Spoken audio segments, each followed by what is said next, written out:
And for the latest in Pangasinan, we have on the show Governor Ramon Guico III. Magandang umaga po sa inyo, Governor. Good morning, Gretchen.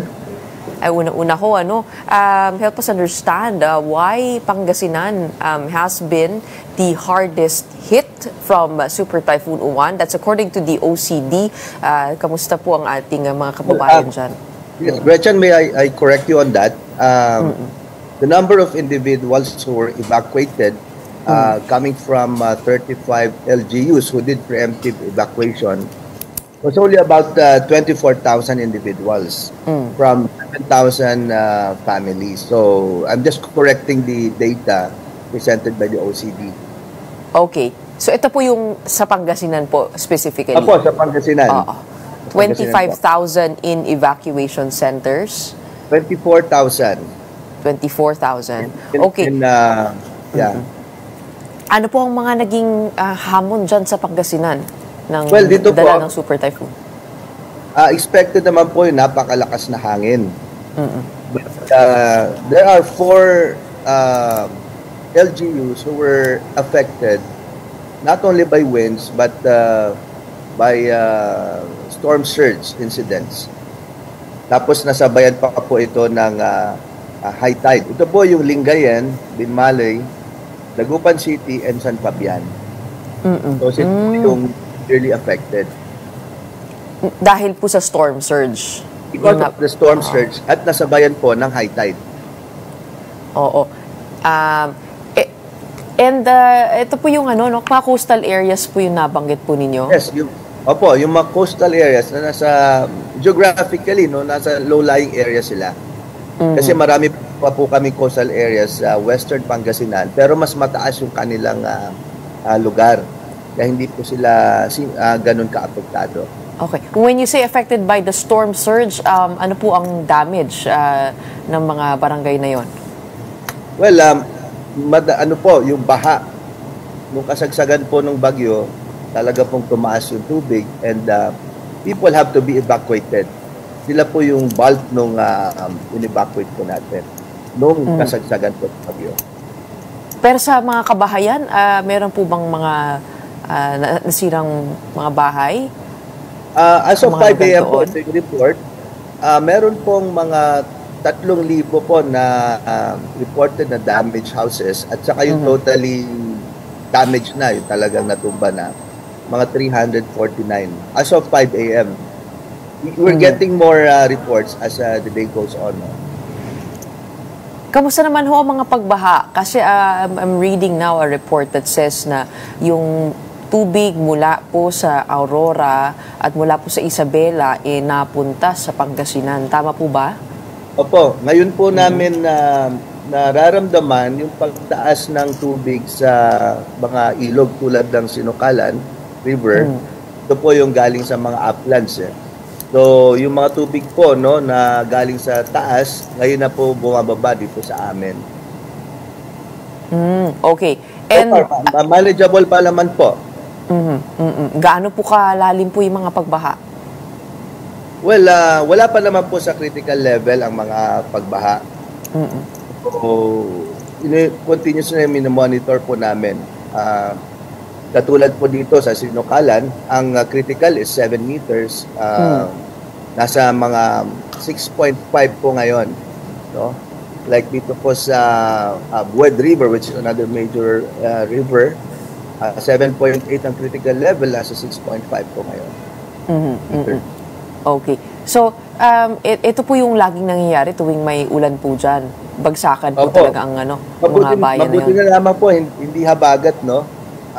We were expecting that there will be more precipitation. Pero mabuti na yung absorptive capacity naman ng ating mga lupa ay nakapagpahinga mula sa ulan. Kaya yung mga ulan na dinala ni Uwan ay mabilis din nagsubside. Anong rivers po ito yung pumapalibot dito? Yung pong Sinukalan, yung Buwed River, tapos yung perennial po na binabaha dyan, yung Marusay River ng Calasiao. So, 8 feet po ang critical level niya. Ngayon po, nasa 6.6 feet po ang kanyang current level ngayon. So, manageable pa po naman. As of 5 a.m. po ito, today. Oo, malapit din ho yan sa may Lingayen Gulf, Ano po Opo, yung mga barangay, ilan po barangay affected nitong mga pagbaha?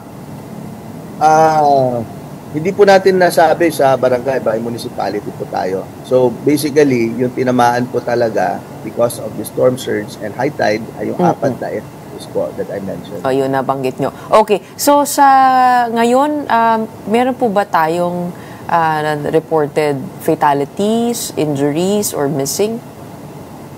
Wala pong reported fatality. No? Wala pong reported. No? May mga minor injuries lang na nangyari dahil nagmumotor, natumbahan ng kahoy. Hindi naman direct na tumbahan, pero you know, yung mga accidents na nangyari po. Okay, and what would you credit this to? The preemptive evacuation has been very successful because it was done by 35 LGUs. And because of that, wala pong naging fatality. Oo, yun din nga po yung kanina sa report namin dito sa Albay, mukhang nakapaghanda ang karamihan para dito sa Super Typhoon Uwan. Nakapaghanda po. Oo. Pero ano naman po ang damage to crops and agriculture? Ito po, ongoing pa lang, no? They have reported to us that 70 to 80% of palay and corn have been harvested already. Yet, ang damage po, ito pa lang yung current as reported today, estimated at 418 million pesos sa agrikultura. And for infra, kasama po ito yung mga tulay, mga government facilities, buildings, at mga kalsada, mga 68 million pesos po ang estimated damages as of today po. For infra? For infrastructure? For infra. Yes, for infra. Oo. Oo. Kamusta naman po mga eskwelahan? Meron din po akong nabasa na meron din pong hindi na mapasukan na damage din po nitong Super Typhoon? Well, we'll get reports pa po doon sa mga damages po sa mga eskwelahan. Hopefully, we'll get them today. Pero definitely may mga reported cases na po na damage po ng mga classrooms. Okay, so sa ngayon yung mga pamilya na nasa evacuation center, kailan po kaya sila maaaring umuwi? Sa mga pamilya po, sa mga individuals na nasa evacuation centers, it is expected na may babalik na po sila today. No? Within the day, makakabalik na po sila sa kanilang mga lugar. Okay, and what immediate relief does Pangasinan need for now? What resources to be able to get back up on its feet? Well, what we immediately need, of course, for those who are still in evacuation centers are food packs and non-food items, hygiene, medicines. Pero po yung mga na-damage po na mga tahanan, syempre kailangan po nila ng mga repair kits sa kanilang mga bahay. At mga assistance that the national government could extend to the LGUs and provinces, malaking bagay po sa amin yun. And yun po ay magiging provided by DSWD. Kayo po ba ay nasabihan na mabibigyan ng resources? Wala pa po, no? Wala pa, I think waiting they're still assessing, nagsasabit pa po kami ng aming mga nakakalap dito sa ground. And then from there, we will have to communicate with them also. But we're expecting their assistance in the coming days. And then yung mga pagbaha ho, kailan nyo po na-expect na huhupa ito? Humupa naman na po, no? Sa mga nabanggit kong mga lugar, humupa naman po. Kasi heightened po ito ng nung high tide, nung kasagsagan, doon po talaga nagsabay-sabay. Pero most of this, no, sa Lingayen, San Fabian, Sibimali, no? San Fabian is subsided na, no? Lingayen is receding po. No? Kasi ito yung nasa Gulf area. And then nandun po yung Agno River. Kaya po today, as reported, no, receding na po siya. Ang average height po niya is 2 to 6 feet. So by tomorrow po, back to normal na ho. Except yun po yung mga nasirang mga kabahayan. We're expecting na back to normal po tomorrow. No? Today is a massive clean up of our facilities, our roads. Kung merong kinakailangan po mga road clearing, ginagawa na po. Although, passable naman po lahat ng national roads po natin dito sa Pangasinan. Yet yung mga natumba po mga kahoy, mga na bumagsak po ng mga branches. We have to clear them. And let me add, no, Gretchen, no, may mga areas pa rin na may power interruption.